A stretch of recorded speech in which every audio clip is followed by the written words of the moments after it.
Delivery ng tombstone. Akala natin tombstone, simple lang. Napakabigat kaya no. Saan po dito? Kaliwa kanan? Yun na nga. Dito lang muna, ma'am. Oo, sige. Sino yung galaga dito tayo? Baba mo tayo. Hindi nga alam, alamin ko pa nga rin kung sino nag-aalaga eh, para siya yung pa-contact ko. Kasi sila sila maglulubog mo. Opo. Ipatong. So, na ilagay na or naikabit na yung name, yung tombstone natin. But the thing is, meron akong another na naman nahaharapin na kailangan ng research.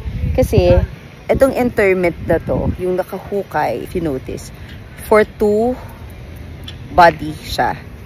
So, ngayon, I have to coordinate again kung aling dyan yung hinukay at nasaan siya. Ayan, nililinis yung muna. Pero yan, nilagay niya. But we have to contact the caretaker of the family kasi sila naman yung mag-uukit or maglulubog.